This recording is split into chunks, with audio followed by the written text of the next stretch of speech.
Barrister রুমিন Farhana fascist আমলের একজন তথাকথিত ভোট চোরের আমলে একজন বিএনপি।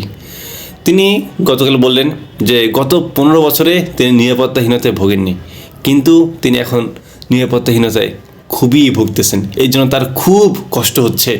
আগে কত সুন্দর ভালো ছিল, আগে কত সুন্দর স্বাধীনতা ছিল, সেই স্বাধীনতা ভোগটা আর তিনি করতে পারতেছে না। হ্যাঁ, আসলে কথা সত্য।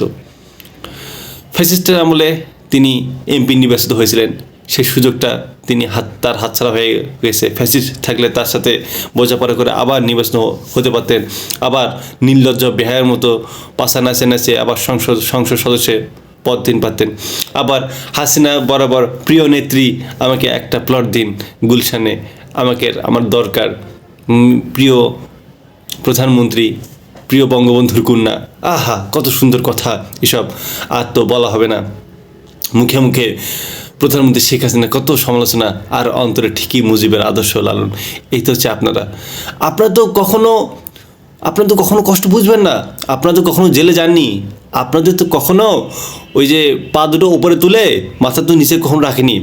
আপনাদের তো কখনো বাড়ি ছেড়ে পালাতে হয়নি। পালাতে কাদের হয়েছে জানেন? ওই যে যারা দেশপ্রেমী বিএনপি, যারা জিয়াউর রহমানের আদর্শ লালন করে, তারা বাসায় থাকতে পারেনি। যখন তারা বলছে যে জিয়া সৈনিক, তখন তাদেরকে পুলিশ ধরে নিয়ে গেছে, তাদেরকে ক্রস ফায়ারে দিয়েছে, তাদেরকে বিভিন্ন হত্যা মামলা অভিযুক্ত করেছে, তাদেরকে গুম খুন হত্যা করা হয়েছে। এই কষ্টগুলো আপনি কই দেখবেন? এই কষ্টগুলো আপনি দেখেন না। আপনি এখন খুব স্বাধীনতা এবং নিরাপত্তাহীনতা আপনি ভুগতেছেন, তাই না? ওই লোকগুলো কষ্ট, তারপর ওই লোকগুলোর যে সন্তানরা, তারা যে ইয়েতিম হয়ে গেছে, তারা যে বাবা বলে কাউকে ডাকতে পারে না। একজন সদ্য বিয়ে করেছে, স্বামী শুধুমাত্র বিএনপি করে বলে তাকে গুম হতে হয়েছে, বিয়ের কয়েকদিন পরে সে বিধবা। এই লজ্জা সে কাকে দেখাবে?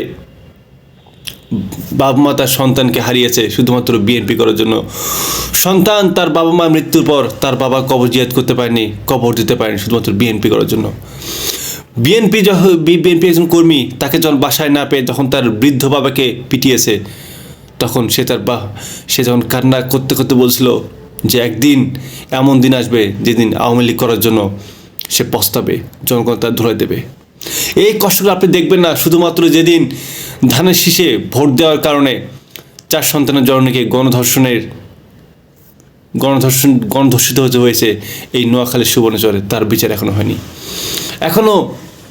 এখনো বিরোধী দলে যারা আছে তাতে এখনো জেলে পচে মরতেছে, তাদেরকে এখনো ছেড়ে দেওয়া হয়নি। এই কষ্টগুলো আপনি দেখবেন না রুমিন ফারহানা। আপনি শুধু পারেন যে সারা দিনের বেলা ফ্যাসিস্ট হাসিনা এটা করছে ওটা করছে বিভিন্ন সমালোচনা করতে, আর রাত্রেবেলা তাদের নেতাদের বিছানা গরম করতে। এই হচ্ছে আপনার নেত্রী, এই হচ্ছে আপনাদের আদর্শ। আপনারা তো কখনো বিএনপি বুকে লালন করেনি, আপনারা তো কখনো জিয়ার আদর্শ লালন করেনি। আপনার ওই যে বুকে বাকশালী, বুকে 72-এর সংবিধান লালন করেছেন, আর মুখে মুখে জিয়ার সৈনিক, ধানের শীষ। এসব আপনাদের কাছে যাতে কী শিখবে? আপনাদের কাছ থেকে বিএনপি কী আশা করে? আপনাদের কাছে জনগণ কী আশা করে? আপনাদের হাতে আর দেশ যাবে না। এই তরুণরা যতদিন থাকবে ইনশাআল্লাহ, এই তরুণরা আপনাদের হাতে দেশটাকে ছেড়ে দেবে না, কারণ জানে আপনাদের দৌড় কত দূর। মানুষ জানে আপনারা কেমন নেত্রী, আপনারা কেমন দেশ পরিচালনা করেন, এটা খুব দেশের মানুষ ভালোভাবে জানে। সো ভুলে যাবেন না দেশপ্রেমিক বিএনপি সব সদস্য যারা অকাতরে জীবন দিয়েছেন শুধুমাত্র ধানের শীষ করার কারণে, জিয়া সৈনিক হওয়ার কারণে, তাদের সাথে এইভাবে বেইমানি আপনি করবেন না। তাদের আত্মাকে আপনি কষ্ট দিবেন না। যদি পারেন, দরকার পড়লে চুপচাপ থাকেন, আপনার জন্য ভালো হবে। নইলে এমন দিনও আসতে পারে যে আপনার বাসায় মানুষ অ্যাটম বোমা নিয়ে আঘাত হানবে। মনে রাখবেন।